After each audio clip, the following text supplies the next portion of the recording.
አንዱ ድንግል ቢሆን ሌላውስ ባይሆን ድንግል የሆነው ሰው ብቻውን የመባረክ መብት አለው። ብቻውን ተክሊል የመጫን መብት አለው። የሌለው ሰው አያደርግም። በአንድ ሰው ድንግልና ሌላው ሰው ይደነገላል የሚል የቤተ ክርስቲያን ትምህርት የለም። አንዳንዶች ደግሞ እንደውም አሁን ላይ ችግር አለው ነገ የምንጋባ ከሆነ አብረሽኝ ካላደርሽ ይላል። አብረኸኝ ካላደርክ ትለዋል። እስካላገባሃትና ቤተ ክርስቲያን ፊት ቆማ ሚስትህ ናት ተብላ እስካልተሰጠች ድረስ ስልጣን የለም። በቃ ለእንደነዚህ አይነት ሰዎች አክሊል አይደረግላችሁ። አሁን ላይ ያንን አክሊል ሊመስል የሚችል የተለያዩ ነገሮች የምናደርግ ሰዎች አለን። ለምንድን የምናደርግ? ድንግልናችን የሌለን ሰዎች ሰውን አታለን ተክሊሉን ደፍተን አክሊሉን አድርገን ሰውን ልናሞኝ እንችላለን። እግዚአብሔርን ግን አናሞኘው። ልብን ኩላሊትን የሚመረምር አምላክ ነው። ለዛች ቀን የፎቶ ፕሮግራም የምንለዋለን። ቤተሰብ ያሳቅቀኛል፣ እናት አባቴ ቢሰሙ፣ ወገን ዘመድ ቢመለከት ምን ይለኛል? አንዳንዴም ችግር የለም ልንለው እንችላለን። ችግር አለው። ሰው እንዴት ነው ላልሮጠበት ሩጫ ሄዶ መጨረሻው ላይ ሜዳሊያ ያርጉልኝ የሚል? ወይንም ደግሞ የምንኩስና ህይወትን ለመኖር ካለው ጽኑ ሐሳብ የተነሳ ጋብቻን የሚጠላ ስላለን ወይ ጓደኛ ለማምጣት ኃላፊነት ሲሰጠን የራሳችንን ጥቅም ማሰብ አንችል። ማለትም እነዚህን ሰዎች ባጣምራቸው እኔ ምን ላገኝ እችላለሁ? ሰው እድሜው ሲደርስ 18 ዓመቱ ሲሆን እንደሚያወጣው የቀበሌ መታወቂያ የት ሄጄ ድንግልናዬን ልጣን የሚል ክርስቶስ ሙሽራው በእነዚህ ባለትዳሮች አምሳል ወጥቷልና ሁላችሁም ወጣችሁ ተቀበሉ ትላል። በዛች ቀን ላይ ለሰው እይታ ብለን አክሊል ጭነን ልንታይ እንችላለን። በእግዚአብሔር ፊት ግን እኮ እንዴት ያለ ቅሌት መሰላል! እንዴት ሰው እግዚአብሔር ፊት ይዘብትበት!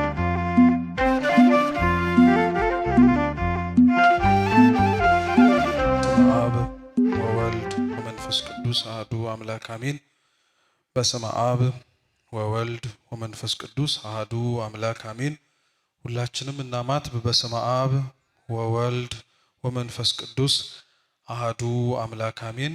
የተወደዳችሁ የተከበራችሁ አበው አዕይንተ እግዚአብሔር ካህናት፣ አባቶቻችን መነኮሳት፣ ወንድሞች ዲያቆናት፣ መምህራን ሊቃውንተ ቤተ ክርስቲያን፣ ዘማሪያን ዘማሪያት፣ መምህራን እንዲሁም መምህራት፣ ምእመናንና ምእመናት በወደደን ባከበረን በአምላካችን ፍጹም ሰላም እንደምን አመሻችሁ? እንደምን አመሻችሁ? እንደምን ዋላችሁ? እንደምን እስከዚህ ሰዓት ደረሳችሁ? አሜን። በቸርነቱና በምሕረቱ በእድሜያችን ላይ ይህችን ሰዓት የጨመረልን በፊቱ ያሳየነውንም የእምነት ማነስና የምግባር ጉድለት ሳይመለከት በይቅርታው እንድንሰበሰብ የፈቀደልን የረዳን ያልከለከለን የአባቶቻችን አምላክ ልዑል እግዚአብሔር ስሙ የተመሰገነ ይሁን።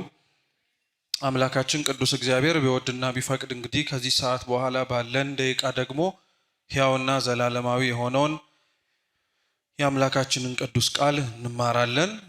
ላለፉት ለተወሰኑ ሳምንታት ስርዓተ ቤተ ክርስቲያን በሚል ዋና ርዕስ ስለ ስርዓተ ቅዳሴ፣ ስለ ቅዱስ ቁርባን፣ ስለ ጸሎት ተምረናል አይደለ? የባለፈው ሳምንት ደግሞ ስለ ንስሐ ተምረናል።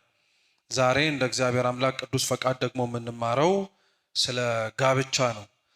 የዛሬውን ርዕስም የምንማርበት ማለት ነው ሕይወትን የሚሰጥ መስቀል በሚል እንማራለን። እስኪ ሕይወትን በሉ ሁላችሁም ሕይወትን የሚሰጥ መስቀል። እስኪ ድገሙት። ሕይወትን የሚሰጥ መስቀል። ሕይወትን እሺ፣ ከዛስ በሚል ርዕስ እንማራለን። አምላካችን ቅዱስ እግዚአብሔር በጉባኤያችን መሃል ተገኝቶ እንዲያስተምረን፣ እንዲመክረን፣ እንዲገስጸን ቅዱስና መልካም ፈቃዱ ይሁንልን። በቤተ ክርስቲያናችን ከሚፈጸሙ ቅዱስ ከሆኑ ምስጢሮችና ስርዓቶች መካከል ስርዓተ ተክሊል ወይም ስርዓተ ጋብቻ አንዱ ነው።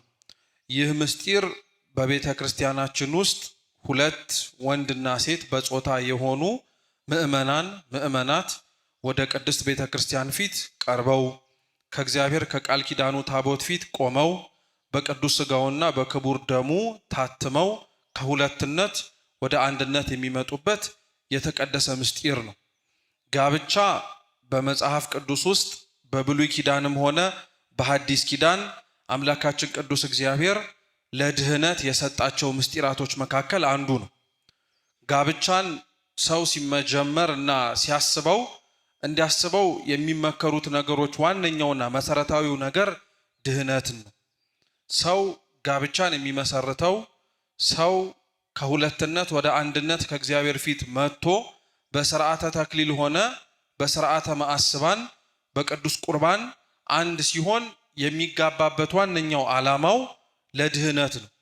ለስጋውና ለነፍሱ ፈውስን አግኝቶ ከእግዚአብሔር አምላክ ጋር በፍጻሜው ለመኖር ያስችለው ዘንድ። አሁን ላይ ያለንበት ጊዜ ላይ ግን ጋብቻ በተለያዩ ምክንያቶች ሲመሰረቱ እንመለከታለን። አንዳንዶች ወደዚህ ቅዱስ ምስጢር የሚቀርቡት እድሜያቸው ስለገፋባቸው ብቻ ነው። አንዳንዶች ወደዚህ ቅዱስ ምስጢር ለመግባት የሚፈልጉት አማራጭ ስለሌለን ነው ብለው ስለሚያስቡም ብቻ ነው። አንዳንዶች ደግሞ ወደዚህ ቅዱስ ምስጢር ለመቅረብ የሚፈልጉት ደግሞ በተለያዩ ሰዎች ተጽዕኖ ነው። ምናልባት በቤተሰብ ጥያቄ፣ በንስሐ አባት ግፊት፣ በባልንጀራ ተጽዕኖ የራሳቸውን ውሳኔ መስጠት ሲያስፈልጋቸው ሳይሰጡ ቀርተው ወደዚህ ህይወት የገባዋል። እነዚህ የዘረዘርናቸው ምክንያቶች ወደ ጋብቻ የማያመጡ ናቸው ወይ ብለን ብንጠይቅ መጀመሪያ እርግጥ ነው ወደ ጋብቻ ሊያመጡ ይችላሉ። ሰው እድሜው ለአቅመ አዳምና ለአቅመ ሔዋን ሲደርስ በህይወቱ ውስጥ ከእግዚአብሔር አምላክ ጋር ሊያኖረው የሚችለውን የህይወት መስመር መምረጥ መቻል አለበት። ለክርስቲያኖች ደግሞ የተሰጠን የህይወት መስመሮቻችን እኛን ወደ እግዚአብሔር የሚያቀርቡን ከእግዚአብሔር ጋርም እንድንኖር መንገድ ሆነው የተሰጡን ጋብቻና ምንኩስና ናቸው። እስኪ ጋብቻ በሉ፣ ምንኩስና በሉ።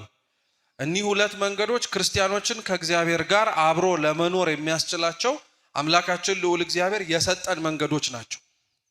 እርግጥ ነው ጋብቻን እግዚአብሔር አምላክ አስቀድሞ በአዳም በሔዋን በኋላም ደግሞ በተነሱ አባቶቻችን ውስጥ ተገኝቶ በመባረክ ዘርን በመስጠት የሚገጥሟቸውን መከራዎችን በሙሉ ሊሻገሩባቸው የሚችሏቸውን በረከቶችንም ጭምር በማጎናጸፍ ጋብቻን እግዚአብሔር እንዴት እንደባረከው አሳይቶናል።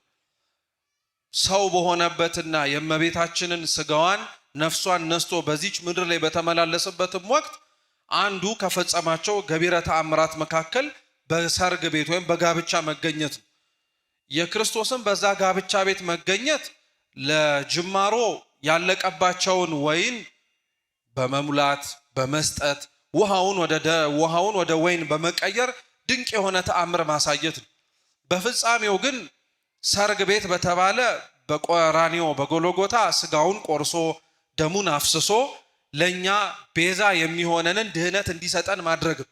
ስለዚህ የክርስቶስ በዛች የሰርግ ቤት ዕለት ላይ ተገኝቶ ያንን ድንቅ ተአምር መፈጸም ለድህነት ነው። ሙሽሮቹ እንዳያፍሩ ወይን አልቆባቸዋል በሚለው ነገር ለዘላለም መሳቂያ መሳለቂያ እንዳይሆኑ መከላከል ብቻ ሳይሆን ሰው ጋብቻን ሊመሰርትበት የሚችልበት ዓላማ እንዳያፍር እንዳይሳቀቅ ብቻ ሳይሆን ለድህነት እንደሆነ ማሳያም ጭምር።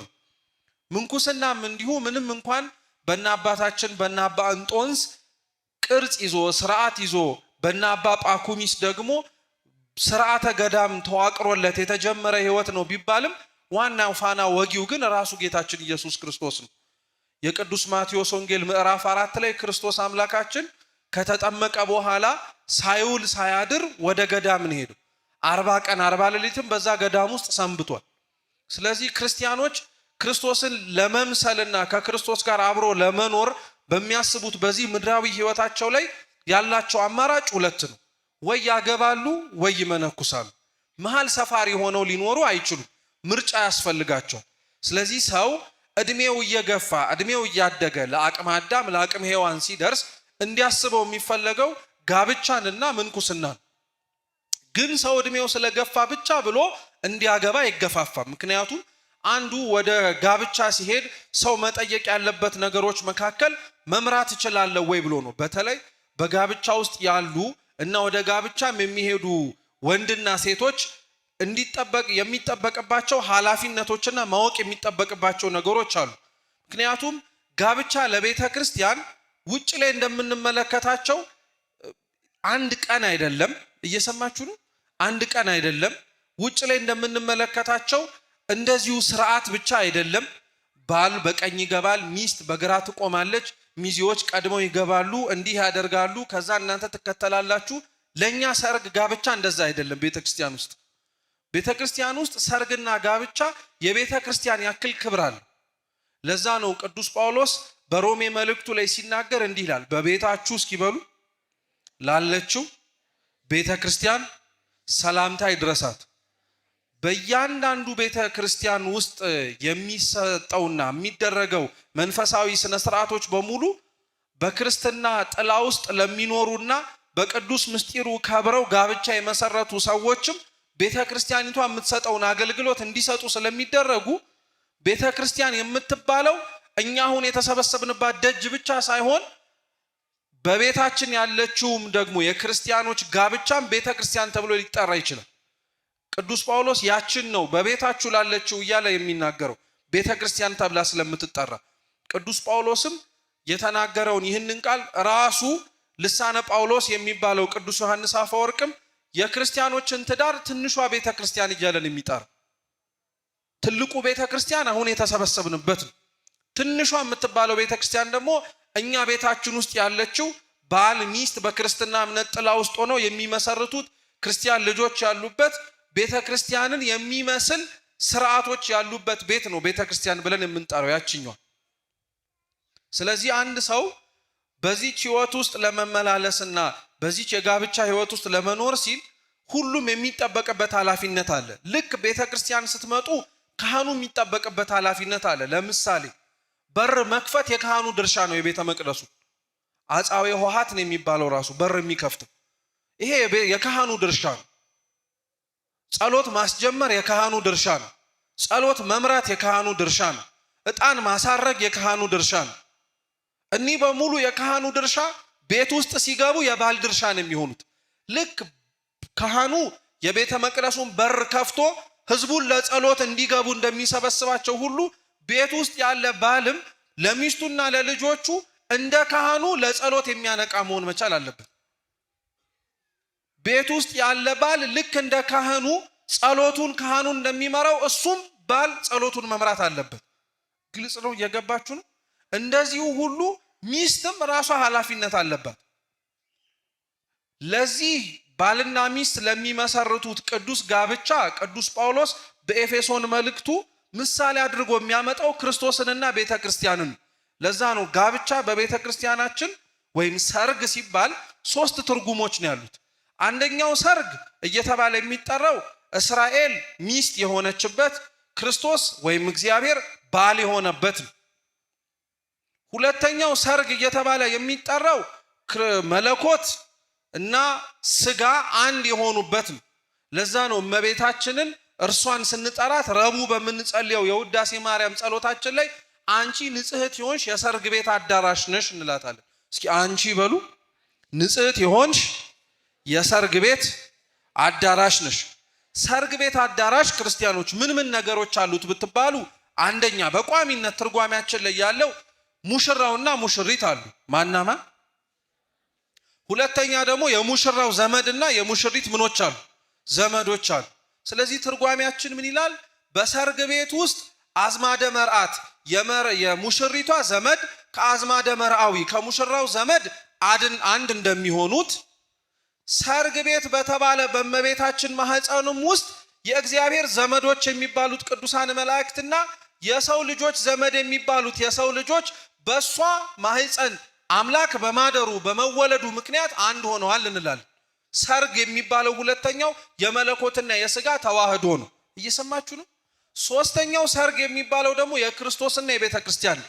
ቅዱስ ጳውሎስ ባልና ሚስትን አነጻጽሮ የሚናገረው ከክርስቶስና ከቤተ ክርስቲያን ጋር ነው። ባሎችን ሚስቶቻቸውን እንዲወዱ ሲያዛቸው እንዲህ ነው የሚለው፣ ባሎች ሆይ ክርስቶስ ቤተ ክርስቲያንን እንደወደዳት ሁሉ ሚስቶቻችሁን ትወዱ ዘንድ እነግራችኋለሁ አለ። ባል ሚስቱን የሚወዳት ስላገባት ብቻ አይደለም። ባል ሚስቱን የሚወዳት ክርስቶስ ማንን እንደሚወዳት ነው? ቤተ ክርስቲያንን እንደሚወዳት ነው። ክርስቶስ ለቤተ ክርስቲያን ያለውን ፍቅር የገለጠው እወድሻለሁ በማለት ብቻ ሳይሆን በዕፀ መስቀሉ ላይ ስጋውን ቆርሶ ደሙን አፍስሶ ለልጆቿ እንድታበላ እንድታጠጣ በመስጠትም ጭምር ነው። ባል ሚስቱን መውደዱን የሚለካው አብሯት በመኖሩ ብቻ አይደለም፣ እስከ ሕይወቱ ፍጻሜ ነፍሱንም ስጋውንም እስከ መስጠት ደረጃ። ይህን ያክል ለሚስቱ ተገዢ እንዲሆን ይፈለጋል። ሚስትስ ብላችሁ ብትጠይቁ እንዲህ ይላል ቅዱስ ጳውሎስ፣ ሚስቶች ሆይ ቤተ ክርስቲያን ለክርስቶስ እንደምትታዘዘው ሁሉ እናንተም ለባሎቻችሁ ታዘዙ አለ። ሚስት ለባሏ የምትታዘዘው የበታች ስለሆነች አይደለም። ሚስት ለባሏ የምትታዘዘው ማረግ ስለማትችል ብቻ አይደለም። ሚስት ለባሏ ታዛ የምትኖረው ቤተ ክርስቲያን ለክርስቶስ ምን ስለምታረገው? ስለምትታዘዘው። ስለዚህ አይታችሁት ከሆነ ለኛ ሰርግ ጋብቻ ቤተክርስቲያን ውስጥ እንደማንኛውም የሆነ ቀን እንደማንኛውም የሆኑ መርሃ ግብራት ቅደም ተከተል አይደለም። በቤተክርስቲያን ውስጥ የሚፈጸም ሰርግና ጋብቻ ለክርስቶስና ለቤተክርስቲያን ተምሳሌት ስለሆነ አምሳል ስለሆነ ክብሩ ያን ያክል ላቅ ያለ ነው። ባለትዳሮችም ይህንን እንዲያውቁት ቤተክርስቲያን ትናገራለች። ስለዚህ ሚስት ትታዘዛለች፣ ቤተክርስቲያን ለክርስቶስ እንደምትታዘዘው። ሚስት ሁለተኛ እንደ ቤተክርስቲያን ምን ታደርጋለች? ቤተክርስቲያን ሙሽራዋ ለሆነው ለክርስቶስ መታዘዝ ብቻ ሳይሆን ታማኝም ጭምር ናት። ምንድናት? ታማኝ ናት። ሙሽራዋ ከሆነው ጌታዋ ከሆነው ውጪ የማንንም ስጋና ደም ቤተክርስቲያን አትሰጥ። ሙሽራዋ ከሆነው ጌታዋ ከሆነው ከክርስቶስ ውጪ ቤተክርስቲያን ከማንም ውጪ ከሱ ውጪ የሆነ ማንም ሰው ቤቷ ውስጥ እንዲመለክ ቤቷ ውስጥ ሌላ አምልኮ እንዲፈጸም አትፈቅድም። ለክርስቶስ ቤተክርስቲያን ይህን ያክል ታማኝ ናት ማለት ነው። ሚስትስ ብላችሁ ብትጠይቁ ሚስትም ቤተክርስቲያን ለክርስቶስ በታመነችለት ልክ እሷን መታመን አለባት እንላለን። ሌላውን የማታስበው ከሱ ውጪ ሌሎች ሰዎችን ላለማሰብም ጭምር የምታደርገው ጥረት ቤተክርስቲያን ለክርስቶስ ያላትን ታማኝነት ለመግለጽ። አደራ ግን ቤተክርስቲያን ለክርስቶስ ታማኝ እንደሆነች ሚስትም ለባሏ ታማኝ መሆን አለባት ማለት ባል ለሚስቱ ታማኝ አይሁን ለማለት አይደለም። ባልም ለሚስቱ ታማኝ መሆን ይጠበቅበታል። አንዳንድ ኃላፊነቶቻቸውን ባልና ሚስት የሚጋሩት ስላለ ማለት ነው። መታመን ለምሳሌ የሚጋሩት ኃላፊነት ነው። ባልም ለሚስቱ እንዲታመን ይጠበቅበታል፣ ሚስትም ለባሏ እንድትታመን ይጠበቅባታል። ይሄ ሁለቱም የሚጋሩት ነው። ለዛ ነው ቅዱስ ጎርጎርዮስ በጣም ነው የሚገርማችሁ ስለመታመን ሲናገር ምን ይላል? አንዳንድ ሰዎችን ተመልከቷቸው ይላል።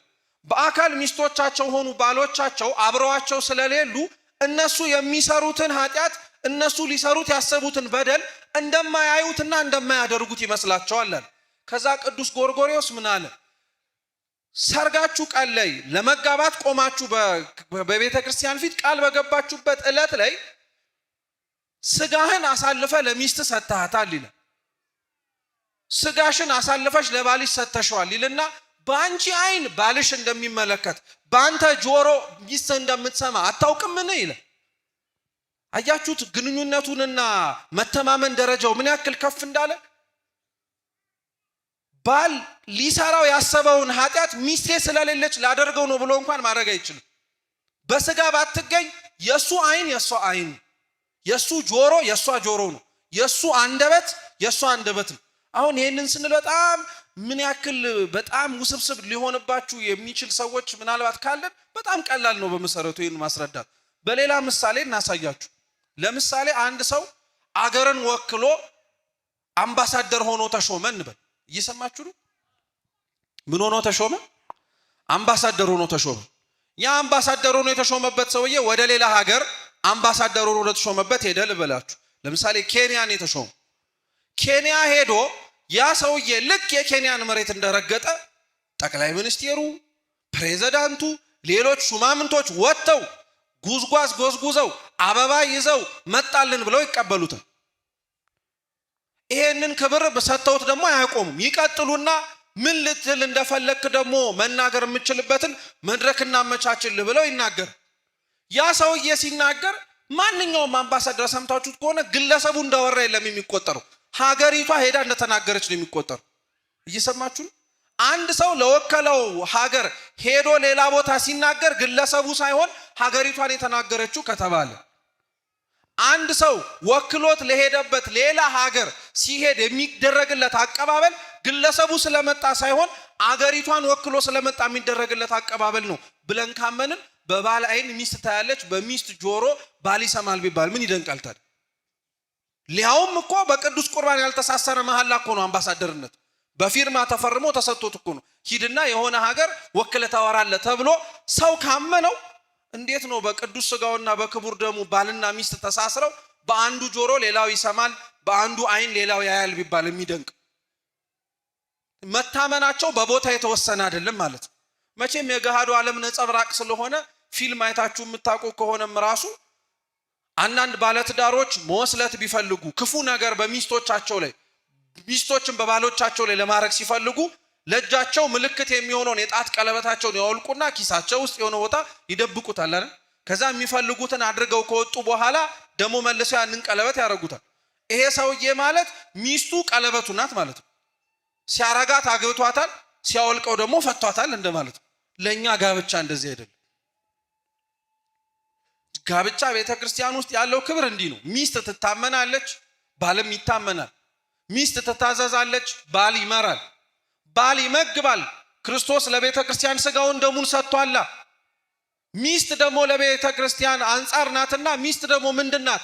መጋቢ ሆኖ ስጋውን ደሙን ለሰጣት ቤተክርስቲያን ክርስቶስ የሰጣትን ስጋና ደም ለልጆቿ እንደምታበላው እንደምታጠጣው ሁሉ ሚስትም እንደዚሁ ደግሞ ባል መጋቢ ሲሆን እሷ ደግሞ መድኃኒት ናት። ምንድናት አልኳችሁ? መድኃኒት ናት፣ ፈውስ ናት ማለት ነው። ስለዚህ የቤተ ክርስቲያን ሰርግ የቤተ ክርስቲያን ጋብቻ እየተባለ ሲነገር ክርስቲያኖች በጣም አድርጋችሁ ማሰብ መቻል አለብን ሁላችንም። እንደዚሁ ዝም ብሎ የሆነ ቀን ክስተት የሆነ ቀን ቀጠሮ ክንውን ብቻ አድርጋችሁ አትረዱት። ይሄ ምስጢር በጣም ታላቅ ነው ያለው ቅዱስ ጳውሎስ ራሱ። ይህንን ግን አለ ስለ ጋብቻ አይደለም የምለው፣ ስለ ክርስቶስና ስለ ቤተ ክርስቲያን ነው የምናገረዋል።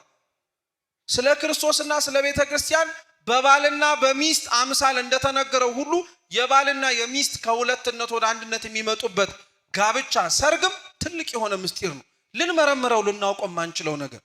እንዴት ሰው ከሁለትነት ወደ አንድነት ሊመጣ ይችላል? ስናያቸው እኮ ሁለት ናቸው። ሲጋቡ ወደ ቤተ ክርስቲያን ሲገቡ ባል ሚስት ወንድ ሴት ሆነው ነው የሚገቡት። ግን ቤተ ክርስቲያን ምን ብላ ነው የምትናገረው? ሁለቱም አንድ ስጋ ይሆናሉ። ዘአስተጻመረ እግዚአብሔር ይፍልጥ ሰብ፣ ሰው እግዚአብሔር ያጣመረውን ሰው አይለየው እያለች ትናገራለች። ግን ስታያቸው እኮ ሁለት ናቸው። ልክ የባለፉት ሳምንታት ላይ ስንማር ምስጢርን ምስጢር የሚያሰኘው ስለማይነገር ብቻ አይደለም ብለናል አይደል? ምስጢርን ምስጢር የሚያሰኘው እኛ ከምናየው ነገር የበለጠ ልንረዳው የማንችለው ረቂቅ የሆነ ነገር አለው ማለት ነው።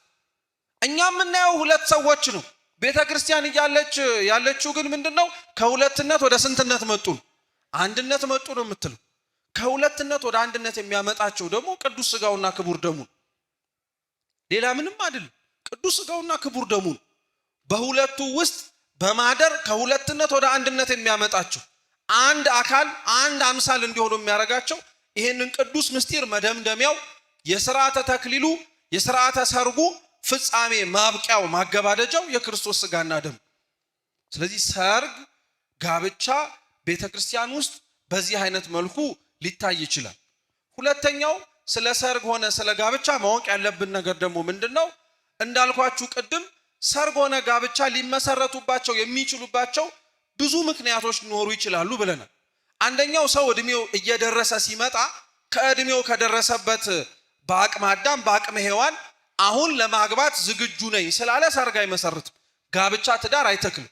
በጣም ብዙ ወጣቶች የሰውነታቸውን መገርጀፍ የሰውነታቸውን ለአቅመ አዳምና ለአቅመ ሔዋን መድረስ ተመልክተው በቃ አሁን ደርሻለሁ ይላሉ።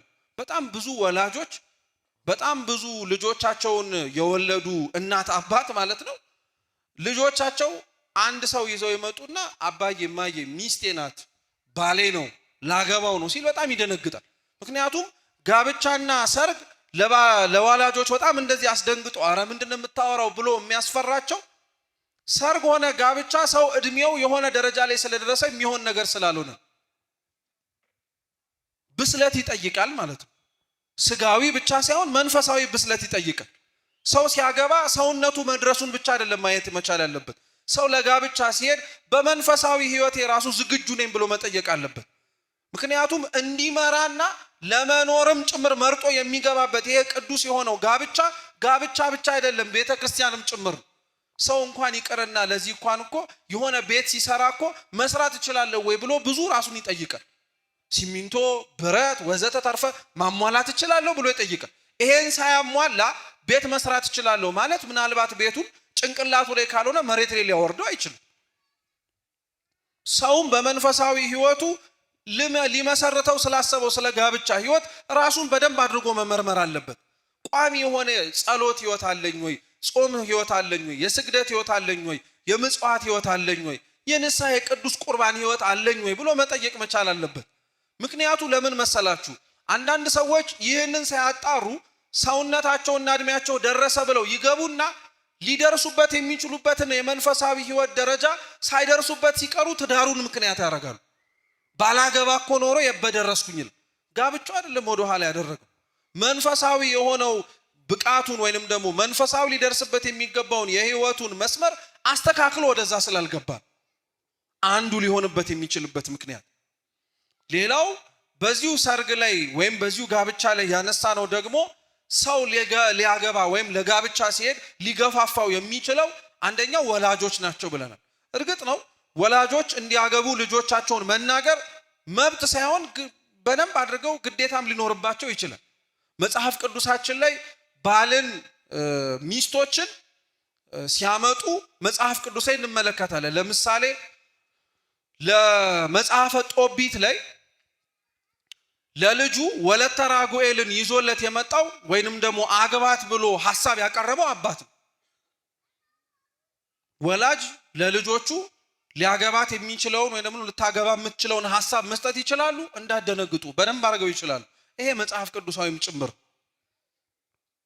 እንኳን ወላጅ ይቅርና ባልንጀራ ማድረግ ይችላል። ባልንጀራ እንኳን ያን ያክል አያስደነግጠንም። ምክንያቱም እኛም ሰርግ ወይም ጋብቻ መፈጸም ስንፈልግ ወላጆችን ሚስት አምጡልኝ ባል አምጡልኝ ከማለት ይልቅ አንዳንድ ሰው ጓደኛውን የሚቀል ሄዶ ጓደኛውን ላገባ ፈልጌ ነበር እንደው ደና ሰው ካለ ብሎ የሚናገረው ለሱ ነው። ይሄንንም ፍትሐ ነገሥታችን ይደግፋል። ቅዱስ ጳውሎስም በቆሮንቶስ መልእክቱ ላይ ይናገራል። ግን አስምሩ እንዲህ ብሎ ነው የሚናገረው ቅዱስ ጳውሎስ፣ ማንም ለሌላው ሰው መልካም ነገርን ሲያደርግ የራሱን ጥቅም አያስብ ይላል። እየሰማችሁ ነው? እስኪ ማንም በሉ።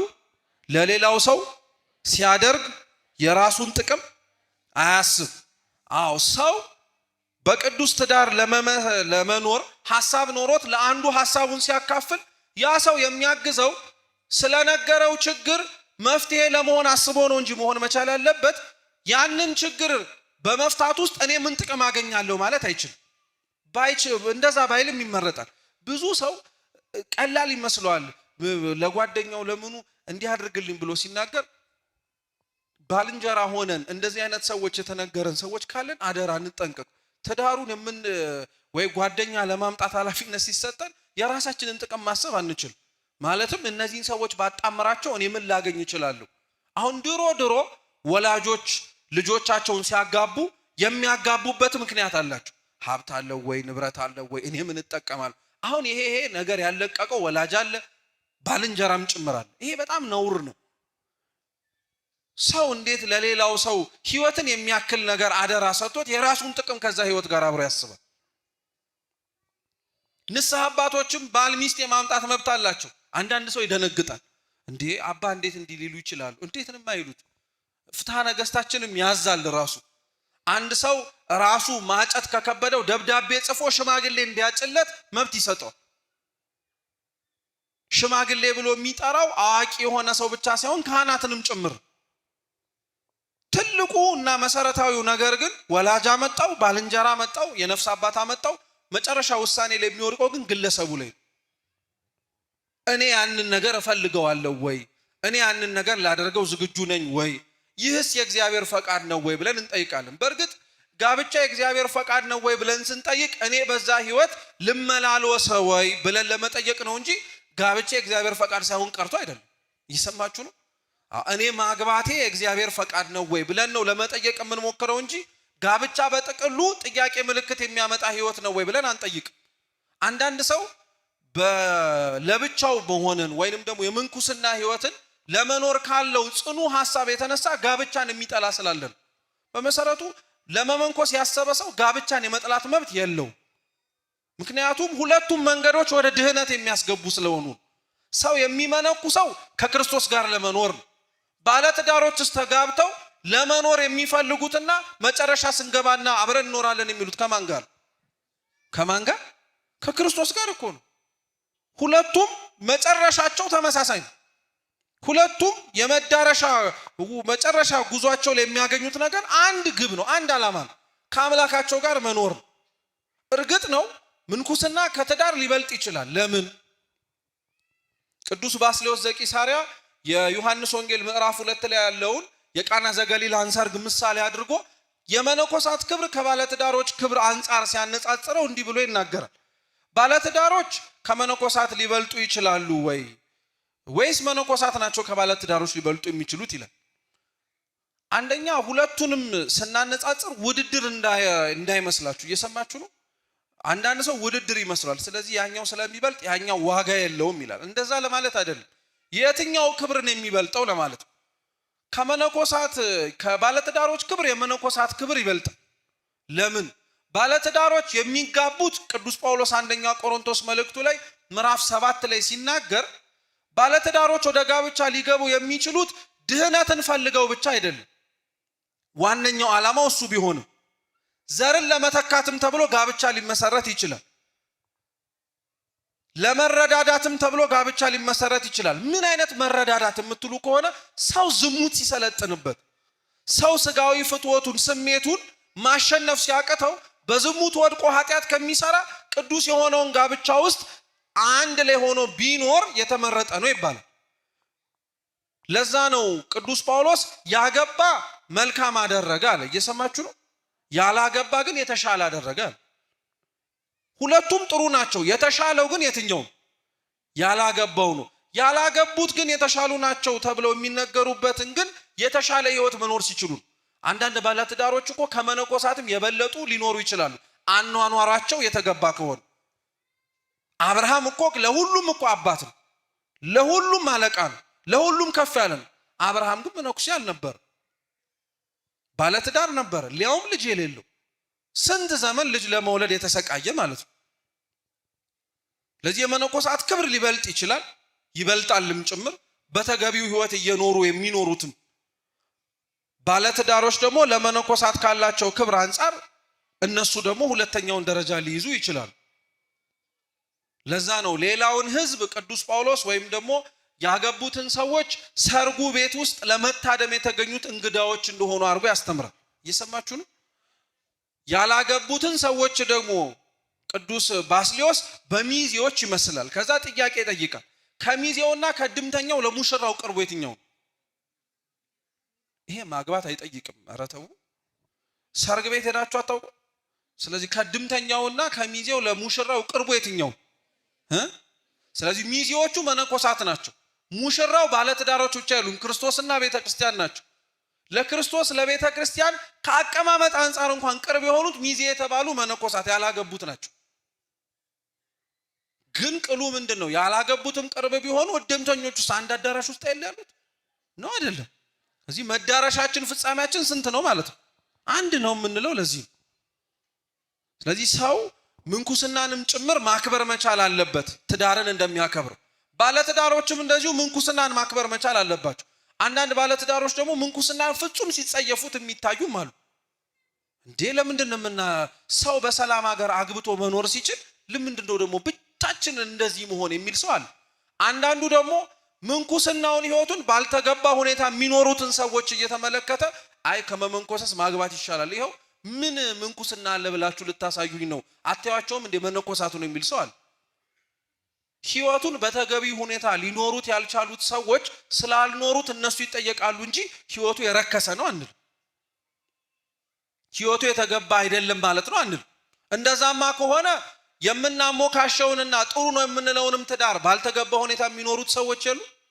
ስለዚህ ስላልኖሩት ሰዎች ብለን ትዳር አያስፈልግም ልንል አንልም እንጂ ትዳር ያስፈልጋል፣ ምንኩስናም ያስፈልጋል፣ ለድህነት መንገዶች ናቸውና። ይሄንን በተገባ ህይወት የማይኖሩት ሰዎች እነሱ ስላጠፉት ጥፋት ሊጠየቁ ይችላሉ እንጂ ህይወቱን በጥቅሉ ልክ አይደለም ልንል አንችልም።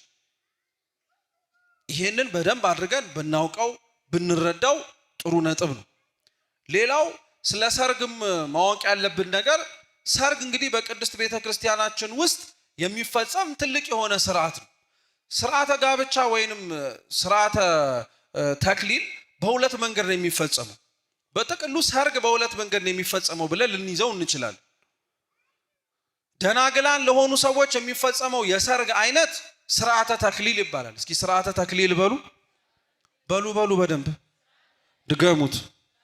ድገሙት። ስርዓተ ተክሊል ለማን ነው የሚፈጸመው? እስኪ ደናግላን ለሆኑ በሉ ድገሙት። አሁንም ድገሙት። ደናግላን ለሆኑ የሚፈጸመው ጋብቻ ስርዓተ ተክሊል ይባላል። ድንግልናቸውን ላጡ ሰዎች ደግሞ የሚመሰረተው ጋብቻ ደግሞ ማዕስባን ይባላል። እስኪ ማዕስባን በሉ፣ ድገሙት። ሁለት አይነት የጋብቻ መንገድ ነው ያለው። መሃል ላይ ያለ የጋብቻ መንገድ የለም። ስርዓተ ተክሊል ድንግልናቸውን ለጠበቁ ምልክት እንዲሆናቸው ተክሊል ያደርጋሉ ወይንም ደግሞ አክሊልን ይደፋሉ። ተክሊል ጸሎቱ ነው። አክሊል አናታቸው ላይ ወይንም ደግሞ ጭንቅላታቸው ላይ የሚያደርጉት ዘውድ ምልክት ነው። ዘውዱን የሚያደርጉት ግን ክርስቲያኖች በደንብ አድርጋችሁ ስሙ፣ ድንግል እንደሆኑ ምልክት ሆኖ እንዲታይ ብቻ አይደለም። አንደኛው ድንግልና ክብር ነው። ጠብቀውት እስከዚህ ዘመን ድረስ መድረሳቸውና መቆየታቸው ቀላል ነገር አይደለም። ምክንያቱም እንዳለንበት ዘመን ድንግልና የረከሰና የቀለለ ስለሆነ ማለት ነው። ሰው እድሜው ሲደርስ የሚያስበው 18 ዓመቱ ሲሆን እንደሚያወጣው የቀበሌ መታወቂያ የት ሄጄ ድንግልናዬን ልጣን የሚል። ይሄን ያክል ድንግልና በተለያየ ምክንያት ረክሷል በእኛ ዘመን። እነዚህ ሰዎች ግን እስኪያገቡ ድረስ በዚህ ህይወት ታምነው መቆየታቸው ያስመሰግናቸዋል። ሽልማት ነው። ሰው ሮጦ እንደሚያገኘው ሜዳሊያ ይላል ቅዱስ ዮሐንስ አፈወርቅ። ድንግልናቸውን ጠብቀው ለቆዩትም ልጆቿ ቅድስት ቤተክርስቲያን ዘውድ ደፍታ አክሊል ጭና ክብር ይገባቸዋል ትላለች። ድንግልና ክብር ነው። ድንግልና ንጽህና ዋጋ የሚያስከፍል ነገር ነው፣ ዋጋ የሚያሰጥም ጭምር። ዛሬ እንኳን ክብረ በዓሏን የምናከብርላት እናታችን ቅድስት አርሴማ ለምንድን ነው ድርጣድስን ያንን ሁሉ ዋጋ እያስከፈለ እያሰቃያት ዝም ያለችው? ለምን ይመስላችኋል? ስለ ሃይማኖት ያላት ጽናትና ስለ ሃይማኖት ያላት ብርታት እኮ ብቻ አይደለም፣ ድንግልናዋን እንዳታጣ ነው።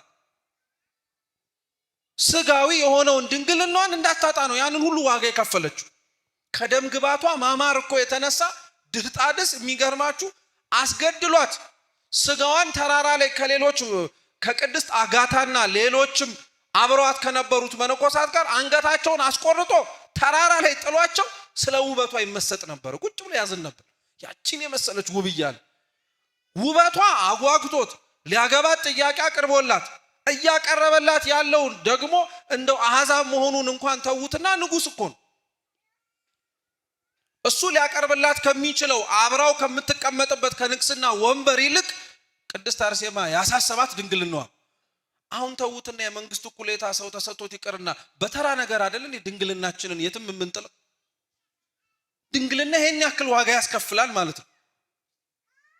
ይሄንን ያክል አንገት እስከ ማሰየፍ ድረስ ያስደርሳል። ታዲያ ቅድስት አርሴማ ከወረዱላት የክብር አክሊሎች መካከል እኮ አንዱ ለድንግልናዋ። ስለዚህ እነዚህ ሰዎች ታዲያ ቤተክርስቲያን ውስጥ ድንግልናቸውን ጠብቀው በመገኘታቸው ምክንያት እንዴት ዘውድ አይደረግላቸው?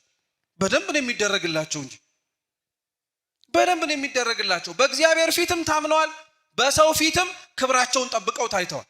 ይሄ የሚገባው ሰው የሚደረግለት ክብር ነው። ድንግልናችን የሌለን ሰዎች ሰውን አታለን ተክሊሉን ደፍተን ልንታይ እንችላለን። አክሊሉን አድርገን ለዛች ቀን የፎቶ ፕሮግራም ነው ልንለዋለን። አንዳንዴም ችግር የለም ልንለው እንችላለን። ግን ክርስቲያኖች እውነቱን ማወቅ ያለብን ችግር አለው። የማይገባንን ክብር፣ ያልሮጥንበትን ሩጫ፣ ያልደከምነውን ድካም እንዴት ነው ዋጋውን የምንቀበለው? ሰው እንዴት ነው ላልሮጠበት ሩጫ ሄዶ መጨረሻው ላይ ሜዳሊያ ያርጉልኝ የሚል? ድንግልናቸውን ሳይጠብቁ የሄዱ ሰዎች በኋላ ላይ ቤተሰብ ያሳቅቀኛል፣ እናት አባቴ ቢሰሙ፣ ወገን ዘመድ ቢመለከት ምን ይለኛል ብሎ እንዴት ነው ተክሊል ካልጫናችሁልኝ አክሊል ካልጫናችሁልኝ ብሎ የሚነጋገር? ሰውን ልናሞኝ እንችላለን፣ እግዚአብሔርን ግን አናሞኘው። ያየዋል እሱ። ልብን ኩላሊትን የሚመረምር አምላክ ነው። በዛች ቀን ላይ ለሰው እይታ ብለን አክሊል ጭነን ልንታይ እንችላለን። በእግዚአብሔር ፊት ግን እኮ እንዴት ያለ ቅሌት መሰላችሁ! እንዴት ሰው እግዚአብሔር ፊት ይዘብትበታል?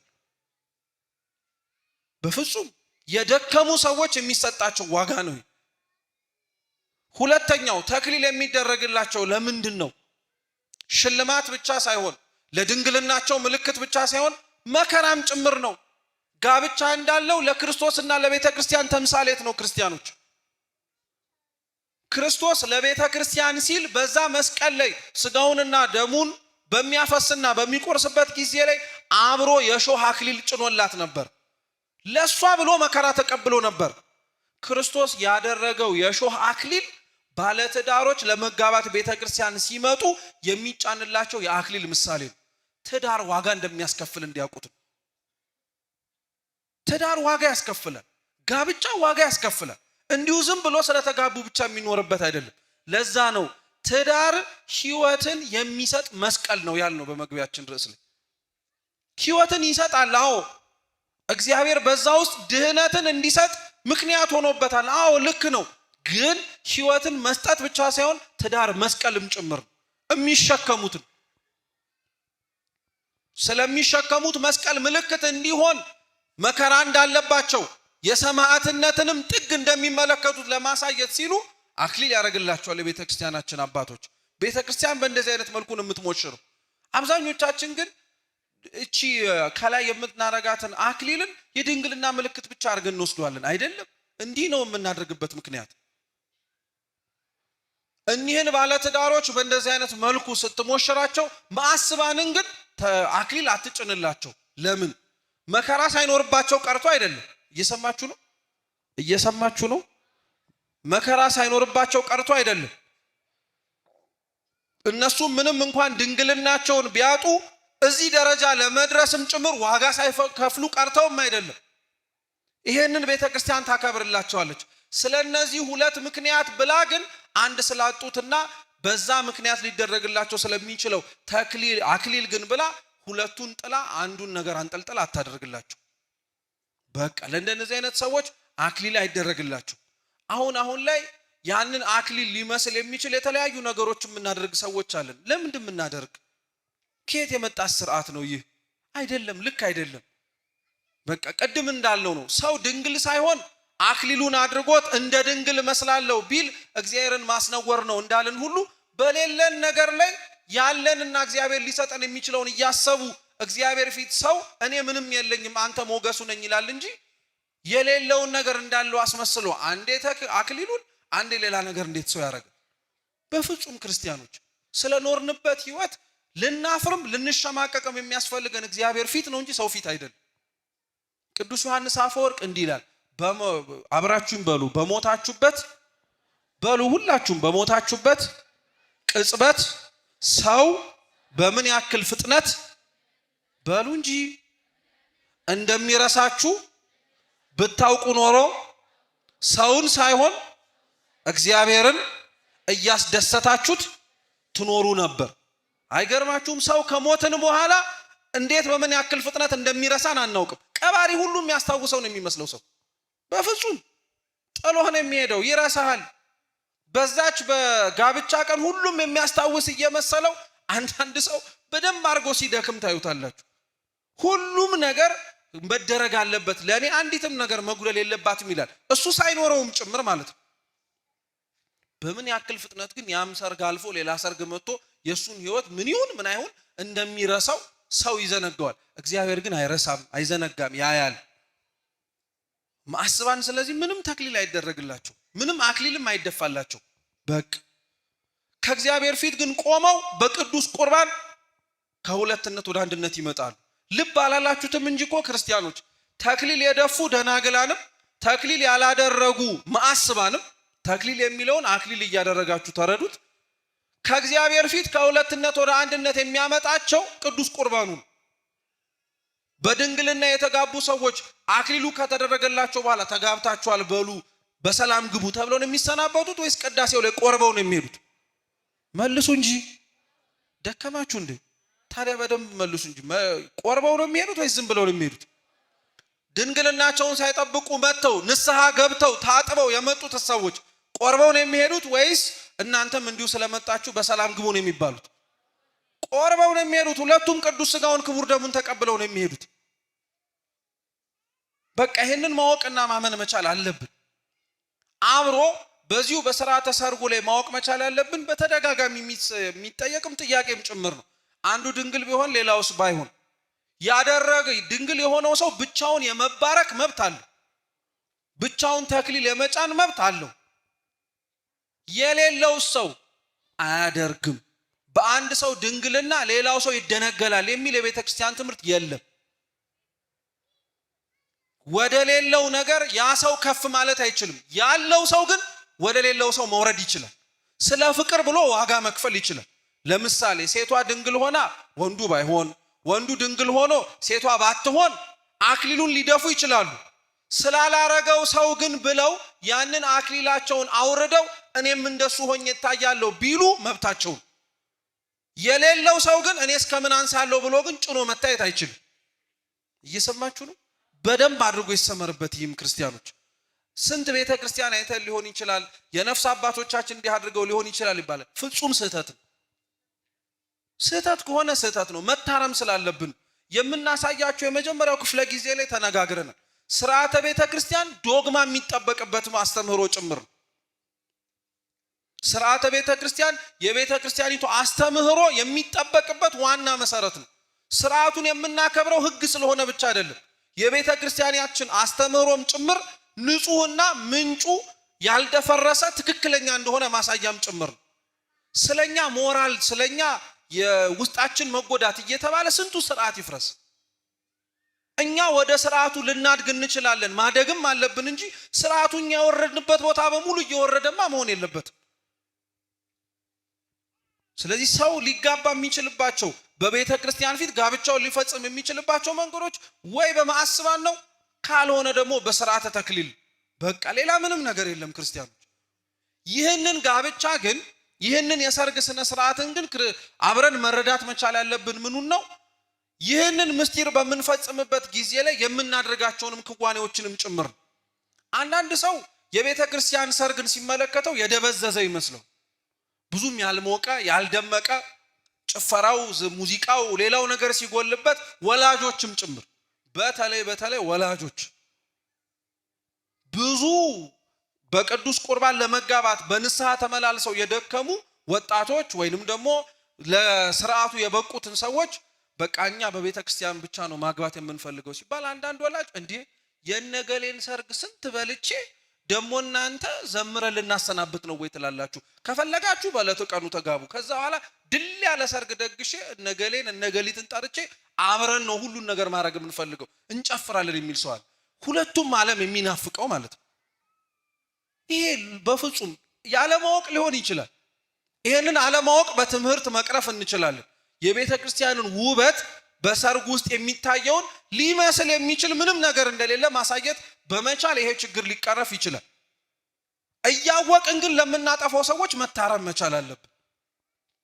አንድ ነው ልናረገው የምንችለው፣ በዚህ ሳምንት በሆነ መንገድ፣ በዛ ሳምንት ደግሞ በጭፈራው እናድርገው። ለምንድን ምን የጎደለው ነገር አለ? ቤተክርስቲያን ሰርጓል።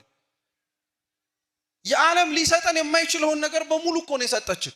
መዘጋጃ ሄደን ስንጋባ ወረቀት እኮ ነው የሚቀርብልን። ቤተክርስቲያን እኮ ወንጌል ነው የምታቀርብላችሁ ፊት ለፊታችሁ። ክርስቶስ ያስተማረውን የአንደበቱን ንግግር። መዘጋጃ ስትሄዱ የሚሰጣችሁ የምትፈራረሙበት እስክርቢቶ ነው። ቤተክርስቲያን የምትሰጣችሁ እኮ ክርስቶስ ስጋውና ደሙን ቆርሶ ያፈሰሰበትን ቅዱስ መስቀል እኮ ነው። እንዴት ነው ሰው የቤተክርስቲያንን ሰርግ ከውጫዊ ሰርግ ጋር ማነጻጸር ማወዳደር? በፍጹም የማይሆን ነገር እኮ ነው። የሷ ሰርግማ ልዩ ነው፣ አምሳያም የለውም። ራሱ ብንችል ራሱ አሁን ዛሬ የሰርጉን መንገድ ስርዓት ምን ስናደርግ ምን እያደረግን እንደሆነ ለማሳየትም የምንሞክረው ክርስቲያኖች ውበቱን ብቻ እንድታውቁት አይደለም፣ በዚህ ተማርከንም ጭምር ያላገባን ሰዎች በዚህ መንገድ እንድናገባ፣ በሌላ መንገድ በውጭ የተጋባን ሰዎች ይሄንን ሰምተን ንስሐ ገብተን አብረን ቅዱስ ቁርባን ባልም ሚስትም እንዲቀበሉ ነው ዋነኛው ዓላማው። ይሄንን የምንናገር እኔ ጊዜ አልፏል እንድንል አይደለንም ጭምር። የቤተ ክርስቲያን ሰርግ ስትመለከቱት ፍጹም ክርስቶስን ሊመስል የሚችል አምላክ ቤዛ ሆኖ የሰጠበትን ያችን ዕለት የሚያንጸባርቅ ነው። እንዴት? ልክ ጋብቻው የሚመሰረትበት ዕለት ላይ ተጋቢዎቹ የሚመጡት ቀን አይደለም፣ ከሰዓት አይደለም፣ ሲመሽም አይደለም፣ ሌሊት ላይ ነው የሚመጡት። ሊነጋጋ ሲል ማለት ነው። ለምን ሌሊት ላይ መምጣት አስፈልጋቸው? ሰርጋቸው ክርስቶስ ስጋውን ቆርሶ ደሙን አፍስሶ የሰጠበት የዛች የዕለት ዓርብ ምሳሌ ስለሆነ ነው። ክርስቶስ ስጋውን ቆርሶ ደሙን አፍስሶ እርቃኑን ሆኖ በሆነበት በዛች ሰዓት ላይ የሰው ልጆች ተሰብስበው እርቃኑን ሊሸፍኑለት አልቻሉ። ምክንያቱም ገሚሱ እየሰቀለው ነው፣ ገሚሱ እያንገላታው ነው፣ ገሚሱ ምራቁን እየተፋበት ነው። እርቃኑን መሸፈን የሚፈልጉት ወዳጆቹ ደግሞ ከፍ ብሎ ተሰቅሎባቸው ጨርቅ እንኳን አንስተው ለመሸፈን አይችሉም። ተሰቅሏል፣ ከፍ ብሏላ። መሰላል አውጥተው አያደርጉት። መሪር የሆነ ሐዘን ላይ ናቸው። መሸፈን እየፈለጉ ስላልሸፈኑት ፋንታ በላይ በሰማያት ያሉ ብርሃንን የሚሰጡት ፀሐይ፣ ጨረቃና ከዋክብት ጨለማ ሆኑ። ምን ሆኑ? ጨለማ ሆኑ። እነሱ የክርስቶስን እርቃን ለመሸፈን ሲሉ ጨለማ ሆነው እንደታዩት ሁሉ ባል ለሚስት እርቃኗን ሊሸፍን፣ ሚስት ለባል የብቸኝነት እርቃኑን ልትሸፍንለት በሌሊት ይመጣሉ። እንዲሁ ዝም ብለን የምናደርገው ተራ ነገር የለም። ቤተክርስቲያን ውስጥ ሲገቡ አስቀድመው እነሱ መጥተው ሚዜዎቻቸው ተገኝተው በእጃቸው ጧፍ ይዛሉ። ሌሊት ነው። ለምን ጧፍ ይዛሉ? መብራት አብርቶ የካሜራ ባለሙያዎች ፓውዛቸውን አብርተው ብርሃኑን እኮ ሊያመጡላቸው ይችላሉ። ገፈውላቸው ሳይደናቀፉ መሄድ ይችላሉ። ለምን ጧፍ ያስይዟቸዋል? ክርስቶስ አምላካችን እንዲህ ብሎ ተናገረ። እኔ የዓለም ብርሃን ነኝ አለ። እስኪ እኔ በሉ የዓለም ብርሃን ነኝ። ክርስቶስ በዚሁ አንደበቱ ደግሞ እንዲህ ብሎ ተናገረ። እናንተ በሉ የዓለም ብርሃኖች ናችሁ። አይገርማችሁ? ለአንዲት ምድር የምታበራው አንድ ፀሐይ ናት። አንድ ፀሐይ ናት። ሌላ ፀሐይ አናውቅምኛ። አንድ ፀሐይ ነው የምትወጣልን። በስነ ህዋ ሲጠና ሶላር ሲስተም ላይ ሌሎቹ ፕላኔቶች ከአንድ በላይ ጨረቃ ሊኖራቸው ይችላል። እኛ ያለችን ግን አንድ ፀሐይ ናት። በቃ ያቺኑ ፀሐይ ነው የምትወጣው፣ ያቺኑ ፀሐይ ነው የምትገባው። ክርስቶስ እኔ የዓለም ብርሃን ነኝ እንዳለ ሁሉ እናንተም ደግሞ የዓለም ምኖች ናችኋል፣ ብርሃኖች ናችኋል። እሱ እንደ ብርሃንነቱ ጨለማውን አርቆ ብርሃን እንደሆነ ሁሉ ሰዎችም የዓለም ብርሃን መሆን አለባቸው የሚባለው መኖር ላቃታቸው የክርስትናውን ህይወት ለማሳየት ለሚከብዳቸው ሰዎች ሆነው እንዲያሳዩን ይዘውት የሚገቡት ጧፍ እነሱ ብርሃን እንደሆኑ ማሳያ ነው። ብዙዎች ከቤተ ክርስቲያን ውጪ ያገባሉ። እኛ ግን ዓለምን ብርሃን እንደሆናት ሁሉ ክርስቶስ እኛም ደግሞ እሱን አምሳያዎቹ ነንና ብርሃን እንሆናለን ሲሉ ጧፍ ይዛሉ። ጧፍ ይዘው ሌላው የሚመጡት ደግሞ ጧፉ ብርሃን ለመስጠት ሲል ሳይወድ በግዱ ይቀልጣል፣ ሳይወድ በግዱ ይበላል፣ ሳይወድ በግዱ ከነበረው ቁመት ያጥራል። ነው አይደለም? ባልና ሚስትም ጧፍ ይዘው የሚገቡት ስለዚህ ትዳራችን ስንል ሳንወድ በግዳችን ዋጋ እንከፍላለን ሊሉ። እየሰማችሁ ነው? ጧፍ ዝም ብለን ይዘን አይደለም የምንመጣው። ቤተ ክርስቲያንስ እነዚህ ተጋቢዎች ሲመጡ ምንድነው የምታደርግላቸው? ወንጌሉን ይዛ ልብሰ ተክህኖ አስለብሳ መጾር መስቀሉን ይዘው ጥላውን ይዘው ድባቡን ይዘው ወንጌሉን ይዘው መስቀሉን ይዘው ይወጣሉ። የሚደንቅ እኮ ነው። ይሄንን አቀባበል ቤተክርስቲያን የምታደርገው ለብፁዓን አበው ሊቃነ ጳጳሳት። ሊቃነ ጳጳሳት በማንኛውም ሰዓት ሲመጡ ካህናተ ቤተክርስቲያን ቶሎ ብለው ልብሰ ተክህኗቸውን ያማረውን ለብሰው ወንጌል ይዘው መስቀል ይዘው ዲያቆናቱ መጾር መስቀላቸውን ይዘው ጥላውን ድባቡን ይዘው ይወጣሉ። ክብር ይገባቸዋል። የቤተ ክርስቲያን ራሶች ናቸውና። ለሚጋቡ ባለትዳሮችም ብፁዓን አበው ሊቃነ ጳጳሳት በሚከበሩበት መንገድ ወንጌል ይዛ ትወጣለች። ለምን? እስካሁን እዚህ መንገድ ያደረሳችሁ የተማራችሁት ወንጌል ነው ብላ። ክርስቶስስ በዛ መስቀል ላይ የተሰቀለው ወንጌል በመስበኩ ምክንያት አይደለም? ነው አይደለም?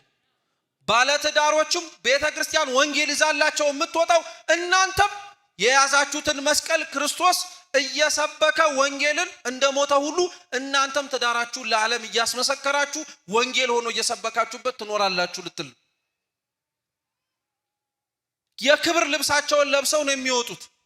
በሙሉ ጥላውን ድባቡን ያደርጉላቸዋል። ልክ በጨለማ መምጣታቸው ፀሐይ፣ ጨረቃና ከዋክብት የክርስቶስን እርቃን ለመሸፈን ነው እንደምንለው ሁሉ ባል ሚስትም ሲመጡ ጥላ ጥልታ ድባብ አድርጋ ይዛ የምታስገባቸው እነሱንም ሊያገኛቸው ከሚችለው የኃጢአት ሐሩር፣ ሙቀት፣ ግለት፣ ጨለማ እግዚአብሔር ሸፍኖ ደመናውን ጋርዶ አምጥቷቸዋል እያለች ታመሰግናለች።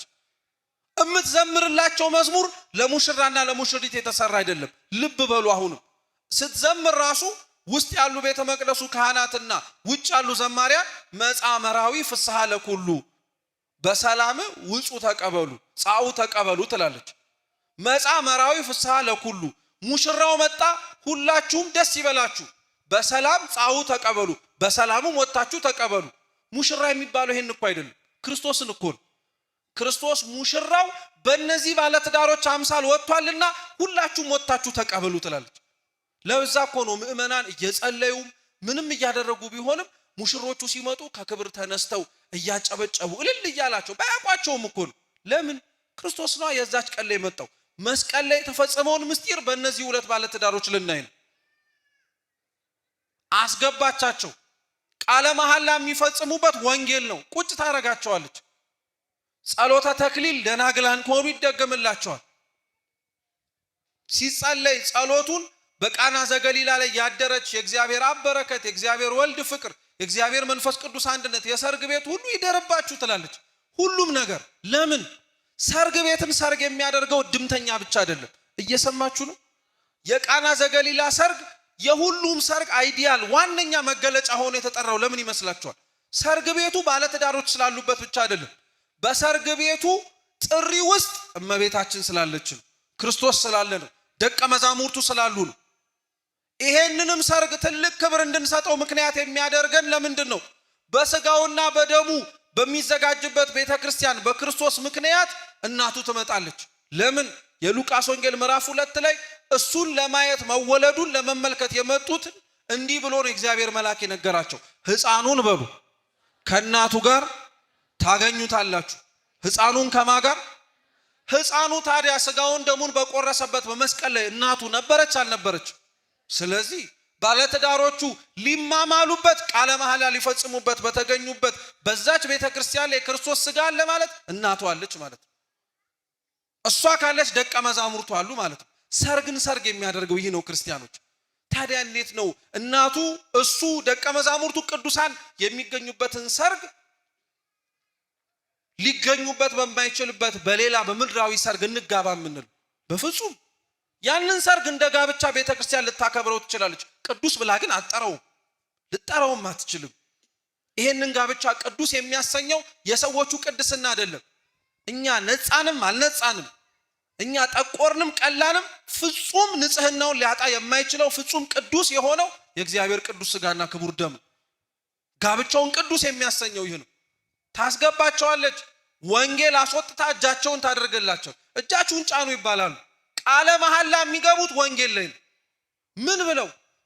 ባል በየትኛውም ተአምር ሚስትን በዛችኛዋ ዕለት ላይ በየትኛውም ተአምር ቤተክርስቲያን ቃል የምታገባባቸውን አያስቡት።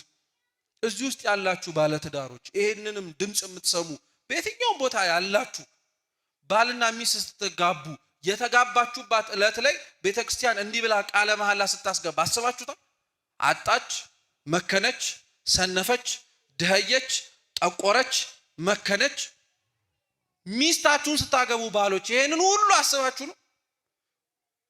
ሚስቶችስ ባሎቻችሁን ስታገቡ ይሄ ሁሉ ይመጣል ብላችሁ ነው? ማንም ላይ አስበው እኮ ይችላል። ቤተክርስቲያን ግን አርቃ አስባ ነው። ለምን? ትዳር ማለት እንዲሁ ዝም ብሎ ቀላል ነገር ስላልሆነ መስቀል ነው። አጣች፣ መከነች፣ ሰነፈች፣ ደህየች፣ ጠቆረች የሚሉት ነገሮች በሙሉ ለውጥ ብቻ አይደለም፣ መስቀሎች ናቸው። የምትሸከማቸው የምትሸከሚያቸው መስቀሎች ናቸው።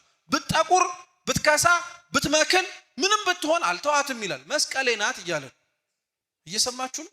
ሕይወትን የምትሰጠኝ መስቀሌ እሷ ናት፣ አልተዋትም ይላል። እሷም አልተውም መስቀሌ እሱ ነው ትላለች። ልክ ይሄንን ቃለ መሐላ ሲፈጽሙ ጋብቻቸው ማህተም እንዲሆናቸው በምስጢረ ሜሮን ታከብራቸዋለች። ካባ ትደርብላቸዋለች። ንጉስና ንግስት ናቸዋ። ተሿሹመዋላ። ከዚህ በኋላ የኔ የሚለው ነገር የለም፣ እሷም የሷ የምትለው ነገር የለም። በሱ ሰውነት ላይ ሙሉ ስልጣን አላት፣ በሷ ሰውነት ላይ ሙሉ ስልጣን አለው። እንዲህ ካስባባለቻቸውስ በኋላ ከፍ አድርጋ የቃል ኪዳን ምልክት እንዲሆናቸው ቀለበታቸውን ለሁሉም እንዲያሳዩ ታደርጋለች። ምን ችግር አለው ዝም ብሎ ቢያደርግላት? ምንም እኮ ችግር የለውም ይላል ሰው አይደለም። አንዳንድ ብልጥ የሆኑ እጮኛሞችና ለመጋባት ያሰቡ ሰዎች አሉ። ትዳራቸውን ሰው እንዳያውቅባቸው ዝም ብሎ ቃኔና አንቺ ጭር ያለ የሆነ ገዳም እንሂድና ተጋብተን ማንም ሳይሰማ ሹልክ ብለን እንምጣ ይላታል። እሷም ደስ ይላታል። እውነትን ነው፣ ወጪ ቁጠባ ነው። ሹልክ ብለን ሄደን እንዲያርገን እንምጣ ይላል። በፍጹም አይቻልም። ምስክሮች ያሻዋል። ሰርግ ምስክሮች ግዴታ ያሻቸዋል። ለውሃው ወደ ወይን መለወጥ ምስክሮች የሆኑ ነበሩ። አዎ ውሃውን ወይን ከሆነ በኋላ የቀመሱት ነበሩ። አሳላፊው የሰጣቸውን ወይን ከቀመሱ በኋላ እንዲያውም ለምንድነው መናኛውን መጀመሪያ የጠጣ ነው ይሄኛው ወይን ይበልጣል ብለው ነበር። ሰርግንም ለማየት ምስክር መሆን የሚያስፈልጋቸው ሰዎች አሉ። ያለ ምስክር ሰው ማግባት አይችልም።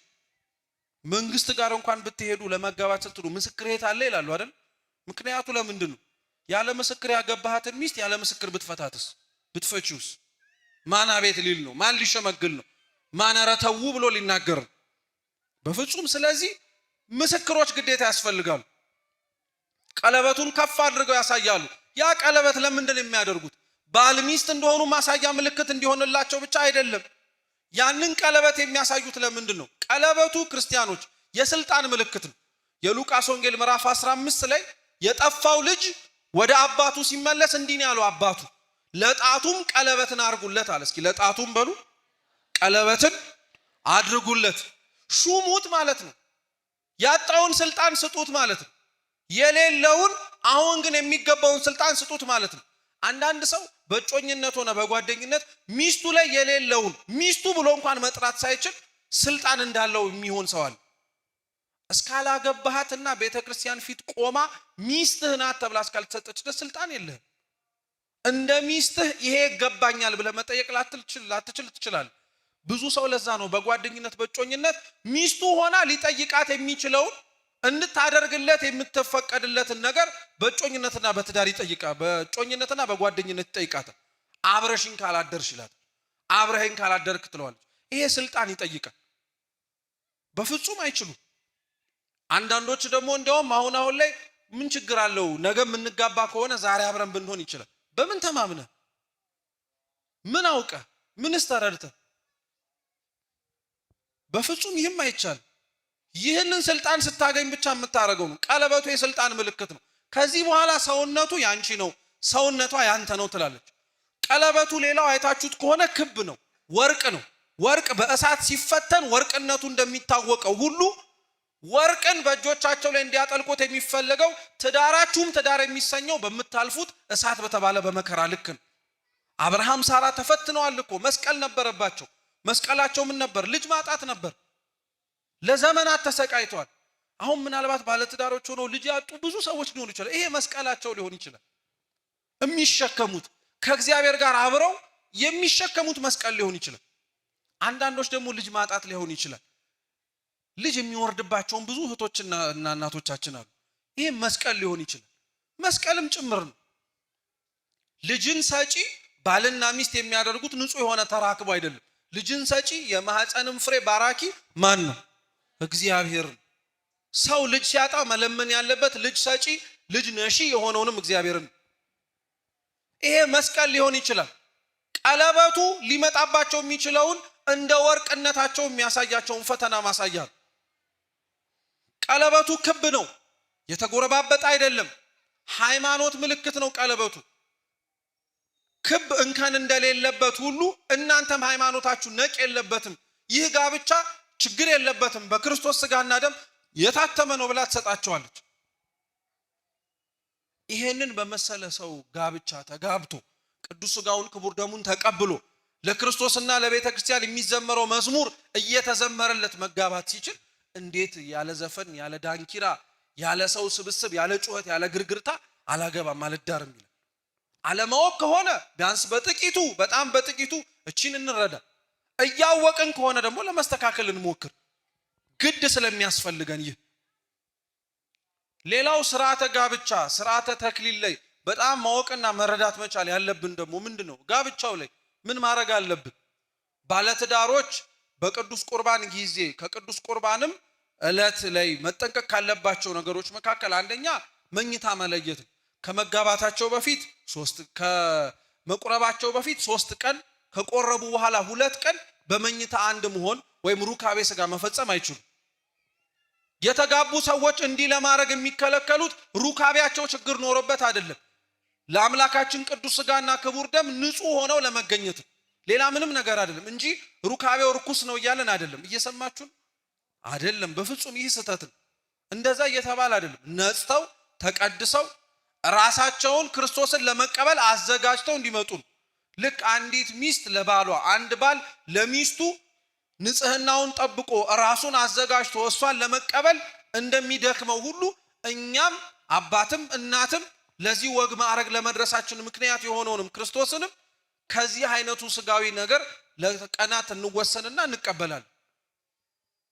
ሌላው በዚህ ውስጥ ማወቅ መቻል ያለብን ሰርግ እንደ ሰርግነቱ መረዳት ያለብን ሰው ሰርግ ላይ ሲደርስ ዝም ብሎ ሰርግ ላይ እንደማይደርስ፣ ለመጋባት ሰው ጓደኝነትን ማለፍ አለበት፣ እጮኝነትን ማለፍ አለበት። ሰው ለጋብቻ ለመድረስ ፍትሐ ነገሥታችን የሚያዘው ምን መሰላችሁ? ጤነኞች ከሆኑ ቢያንስ በእጮኝነት 2 ዓመት ነው እንዲቆዩ የሚፈቀደው። ስንት ዓመት? ሰው ተጠናንቶ አይጨርስም በመሰረቱ። አንዳንድ ሰው 9 ዓመት አጥንቻታለሁ እና በጣም በፍጮኝነት ይሄን ዓመት ቆይተናል ሲል አቤት ታድላችሁ እንዴት ሆነላችሁና ይላል። ይሄ እርግጥ ሊያስደንቅ የሚችል ነገር ነው፣ ግን 2 ዓመት ነው የሚደረገው። ስጋዊ ፍትወት እንዳያሸንፋቸው ከሚገባቸው ክብር በመቆየታቸው ምክንያት ቅድም እንዳልነው ከተጋባን አይቀር በሚሉ ሌሎች ነገሮች እንዳይወድቁ ለማድረግ። እሺ ሌላስ ነገር ቢፈጠር ጤነኞች ባይሆኑ፣ ለምሳሌ ቢታሰር፣ ዕዳ ቢኖርበት፣ ረጅም መንገድ ቢሄድ፣ ሩቅ አገር ቢሄድ 4 ዓመት ወይ 3 ዓመት ይፈቀድላታል። ከዛ ውጪስ ያንን ሂደት ከነፍስ አባት ጋር ተቀምጦ ወይ ከዛ ሰው ጋር ተነጋግሮ በደንብ አድርጎ መስመር ማስያዝ ያስፈልጋል። የጮኝነት ጊዜ እንዲረዝም የማይፈለገው ሌሎች ፈተናዎች በመርዘሙ ምክንያት እንዳይመጡ ነው። ለምሳሌ ቤተሰብ ጣልቃ ሊገባ ይችላል። ቢፈልግህ ኖሮ ለምን እንደዚህ መቆየት አስፈለገ ብሎ ሊመሰረት የሚችለውን ትዳር ሰይጣን ሊያፈርስበት የሚችልበት መንገድ አይታወቅም። ትዳር ለኛ ስናየው እንደዚሁ ዝም ብሎ ትዳር ሊመስል ይችላል። ሰይጣን ግን እግዚአብሔር እድገታችንን እንደሚመለከተው እሱም ደግሞ በደንብ አድርጎ ነው የሚከታተለው። ለምን መሰላችሁ? እኛ ራሳችንን ይጥቀምም ይጉዳም ብዙ የምንዘነጋቸው ነገሮች አሉ። ሰይጣን ግን እኛን ለመጣል ሲል ብዙ ነገሮች አይዘነጋም፣ አይረሳም። በፍጹም በደንብ አድርጎ ነው የሚከታተለው፣ በደንብ አድርጎ ነው የሚያየው። ስለዚህ ከዛ ቅዱስ ከሆነው ጋብቻ ሊወጣ የሚችለው ዘር ፍሬ አሁን እነሱ ያሉበት ቅድስና ላይ ሆነው ቢቀጥሉ ሊመጣ የሚችል ነው ብሎ ካሰበ ትዳሩን በተለያየ መንገድ ያፈርሰዋል። በደንብ አድርጎ ነው የሚያፈርሰው። በቤተሰብ ሊመጣ ይችላል፣ በጓደኛ ሊመጣ ይችላል፣ በራስም ጭምር ሊነሳም ጭምር ይችላል። እንደዚሁ ሁሉ በእጮኝነት በደንብ አድርገው እንዲጠነቀቁ ይደረጋሉ። በጓደኝነትም ተመሳሳይ ነው። አንዳንድ ነገሮች በዛም ጭምር ጀምረው እስከ ፍጻሜው የሚቀጥሉ አሉ። ለምሳሌ መነጋገር፣ መግባባት፣ እንደነዚህ አይነት ነገሮች በትዳር ውስጥ በጣም ትልቅ መሰረታዊ ጉዳዮች ናቸው። ትዳር ላይ ግን ብቻ ሳይሆን ጓደኝነትም ላይ ጭምር ሰው መነጋገር አለበት። መናገር ሳይሆን መነጋገር። እስኪ መናገር ሳይሆን በሉ ምን ማድረግ? መናገር ማለት አንዱ እያወራ ሌላው ምን እያደረገ ነው። መነጋገር ግን ሲሆን ሁለቱም ያወራሉ፣ ሁለቱም ምን ያደርጋሉ? ሁለቱም መናገር አለባቸው፣ ሁለቱም መደማመጥ መቻል አለባቸው። ሁሉም ንግግር ጸብ መጫሪያ አይደለም። አንዳንድ ሰው ትንሽ የሆነች ነገር ወይ ባል ወይ ሚስት ሲያወራ አንተ ደግሞ አንቺ ደግሞ እያለ ወደ ጸብ ይመራል። ሁሉም ንግግር ጸብ አይደለም። ሁሉም ንግግር ጠብ መጫሪያ፣ ሰላም መንሻ አይደለም። አንዳንድ ንግግሮች ግንባታ መሆናቸውን አንዘንጋ። ግንባታ እንኳን ሲከናወን ድንጋይ ከድንጋይ እየተጋጨ የሆነ ነገር እየተንቋቋ አይደለም የሚሰራው። ሁሉም ንግግር አፍራሽ አይደለም፣ ሊገነባ የሚችልም ጭምር።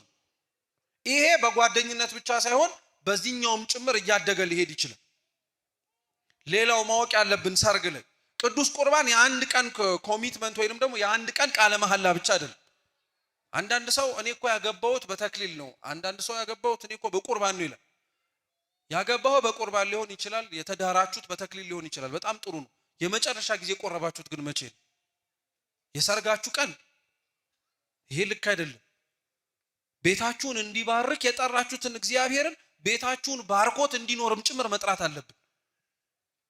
አብዛኛው ባለትዳር ተጋብቶ የሚያውቀው በሰርግ በተክሊል በቅዱስ ቁርባን ከብሮ ከዛ በኋላ ግን መቁረብ አቅቶት ይቀራል። ለምን? መነጋገር አለብን። ቁጭ አድርገን ባልም ሚስትም ከነፍስ አባቶቻችን ጋር ተመካክረን መሆን አለበት። ብዙ ጊዜ ላይ በስሞታ ነው ያልኩት። ብዙ ጊዜ ላይ በስሞታ የሚያስቸግሩት ወንዶች ናቸው። ደግነቱ መብራት ስላል አትታዩኝም እናንተም ጭምር። ወንድ ነው የሚያስቸግረው ብዙ ጊዜ ላይ። እኔ እኮ መቁረብ እፈልጋለሁ እሳቸው ናቸው እሱ ነው እየተባለ ይስማ። እሱስ አይ እኔ እኮ መቁረቡን ጠልቼው አይደለም እንዲህ ግን መሆን ስላለበት ነው ይላል። ለምንድን አሁን ለመኖር ያስፈልገናል ብለን ያልናቸውን ነገሮች በሙሉ ሳንይዛቸው እግዚአብሔርን ተማምነን አይደለ እንዴ የገባ ነው በቅዱስ ጋብቻ ውስጥ? ከገባን ታዲያ ለምንድን ነው ደግሞ እነሱንም ሊያሟላ የሚችለውን እግዚአብሔርን ሰው ታምኖ በቅድስና እየታተመ ይኖራል እንጂ ስጋዊ የሆነ ነገርን እስካላገኘው ድረስ መንፈሳዊው ነፍሴ ይቅርብኝ ይላል እንዴ? መሆን የለበትም። ሁለቱም ነው መስማማት ያለባቸው። ይሄን ህይወታችንን የሚባርከው የሚቀድሰው ሰርጉን ሰርግ አስመስሎት ጋብቻውንም የሚባርከው የቅዱስ ቁርባን ህይወት ነው ክርስቲያኖች። ለዛ ነው እንዳልኳችሁ ቢያንስ እንኳን የተጋባን ሰዎች ቢያንስ እንኳን በትዳር ውስጥ ያለን ሰዎች ማወቅ መቻል ያለብን ነገር የቅዱስ ቁርባን ህይወታችን የሰርጋችን ጅማሮ አይደለም መሆን ያለበት፣ እስከ ፍጻሜው ነው መቀጠል ያለበት። እየተነጋገርን በደንብ አድርገን እያወራን መቀጠል አለብን። ያልተጋባን ሰዎች ደግሞ ካለን ይሄንንም ማሰብ መቻል አለብን። እምቆርበው ለሰርጌ ቀን ብቻ አይደለም እስከ ዘላለም ነው ብለን በቃ ይሄንን በደንብ አድርገን ማወቅ አለብን። ሰርግ ይሄንን ስለሚፈልግ ነው። ስርዓተ ጋብቻ ይሄንን ስለሚያስፈልገውም ጭምር ህይወትን የሚሰጥ መስቀል ነው ክርስቲያኖች። እውነቴን እንደምላችሁ ጋብቻ እንደ ምንኩስና ስትመለከቱት ምንኩስና ከክርስቶስ እርገት በኋላ በ34ኛው ዓመት በኋላ የነበሩ 300 ዓመታት ከዘመነ ሰማዕታት በኋላ የመጣ ህይወት ነው ምንኩስና። እና ምንኩስና ራሱን ችሎ ህይወቱ ስለ ክርስቶስ ሲሉ መከራ መቀበል። አሁን ቅድም ያነሳናት ዛሬ ክብረ በዓሏን የምናከብርላት ቅድስት አርሴማ ባለትዳሮች የሚጠሩበትን መጠሪያን የምትጠራበት ቅድስት አርሴማ ስትጠራ የክርስቶስ ሙሽራ ነው የምትባል። የማን ሙሽራ በሉ እንጂ የሷ ስም እኮ ነው እናንተ አይደለም በሉት እንጂ የክርስቶስ ሙሽራ ናት ቅድስት አርሴማ። ራሷን ያጨችው ያዘጋጀችው ለመኖርም እስከ ዘላለም ድረስ ታምናለት ቃል የገባችለት ለአምላኳ ነው። ባለትዳሮችስ ለዘላለም ታምነው ለመኖር ቃል የሚገቡት ከማን ፊት ነው? ከእግዚአብሔር ፊት። እግዚአብሔርንም ነው ቃል የሚገቡለት። ለሚስቴ ባልም ለባል ለሚስቴ ሚስትም ለባሌ ቃል እገባለሁ ብቻ የለም ከእግዚአብሔር ፊት ሁለቱም ደግሞ ቃል እኮ ይገባሉ። አልተዋትም የሚሉት ማንን ምስክር አድርገው? እግዚአብሔርን ምስክር አይተው ነው። ለነሱም ቃል ይገባሉ፣ ለሱም ቃል ይገቡለታል። እነዚህ የክርስቶስ ሙሽራ የተባሉት በድንግልና ህይወት የሚኖሩት ልክ እንደነ ቅድስት አርሴማ ያሉት ብዙ መስቀል ተሸክመዋል። እውነቴን እንምላችሁ አባቶቻችን ሲናገሩ የቅድስት አርሴማ ዓመታዊ ክብረ በዓሎች በዓመት 4 ናቸው አይደለ? ሁለቱም ደግሞ መስከረምና ታህሳስ ላይ ነው ያሉት። መስከረም ላይ 2 በዓል አላት፣ ታህሳስም ላይ 2 በዓል አላት። ታህሳስ ላይ ያለው የመጨረሻው በዓል ግን አብሯት ይኖር የነበረው በኋላም ላይ ደግሞ የገደላትን ንጉስ አጥምቆ ክርስትና እንዲቀበል ያደረገው የቅዱስ ጎርጎርዮስ ዘአርማንያ ነው። በረከቱ ለሁላችን ትድረስ። ይህንን ማወቅ ስላለብን መነኮሳት የሚቀበሉት መስቀል ባለትዳሮችም ጋር ያለ ስለሆነ ነው። ቅድስት አርሴማ ለክርስቶስ ሙሽራ ነኝ ብላ ስትሄድ የተቀበለችው መስቀል ምንድን ነበር? ድርጣድስን የሚያክል ንጉስ ሀብቴን ልስጥሽ ሲላት አልፈልግም ብለው ነበር። ባለትዳሮች ስለተለያየ ምክንያት ትዳራቸውን ሊያሳጣ የሚችል ምክንያት ይመጣል። ገንዘብ፣ ልጅ ማጣት፣ የተሻለ ነገር አገኝ ነበረ ምን ከሱ ጋር አጣበቀኝ ማለት፣ ምን ከሷ ጋር አያያዘኝ ማለት ይሄ ፈተና እኮ ነው፣ መስቀል እኮ ነው። ታመኑ ግን የሰጠኝን እግዚአብሔር ያበረክተዋል ብለው እሷም በፍጹም አይሆንም ካንተ መንግስት ይልቅ የማያልፈው የክርስቶስ መንግስት ይሻላል አለች። እሷን ብቻ አይደለም ጎርጎርዮስ ዘአርማንያን መጀመሪያ ገርፎ አሰቃይቶ ለስንት ለብዙ ዓመታት ጉድጓድ ውስጥ ጥሎት ነበር። በእሳት እንኳን አቃጥሎት ማለት ነው። ያን ሁሉ ዓመታት እዛ ውስጥ ሆኖ ድርጣድስ አርሴማን አገባታለሁ በሚል ቁም ቅዠት እሷን ብቻ ሳይሆን ሌሎችም ቅዱሳት ደናግላንን አንስትን በደንብ አድርጎ ነው የጨፈጨፋቸው የገደላቸው። የሚገርመው ግን በደንብ አድርጋችሁ ተመልከቱ።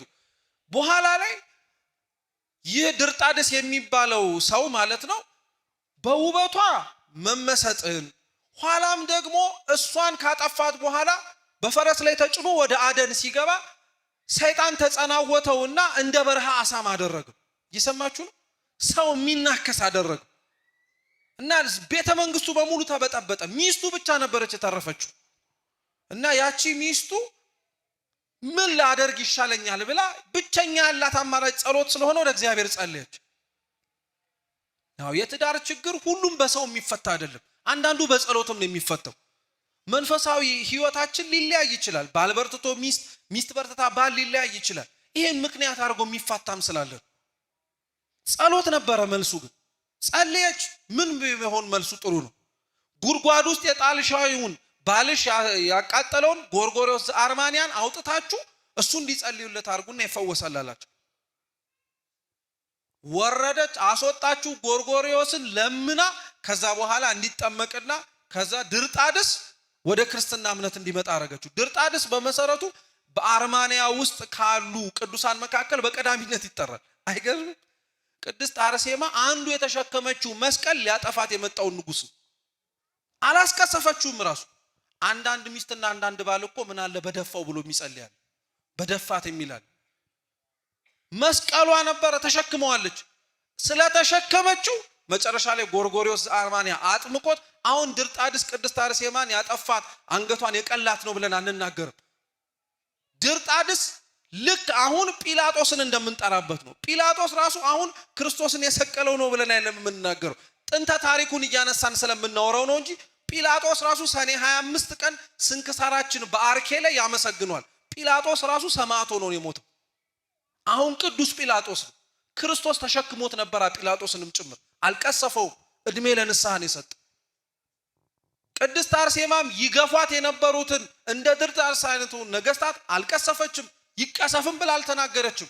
በሱ ፊት እንደ ጽኑ አርበኛ ሆና ነው የታየችው። ሴት ሆና ጥብዓቷ ራሱ ድፍረቷ ምንም አላስፈራትም ነበር።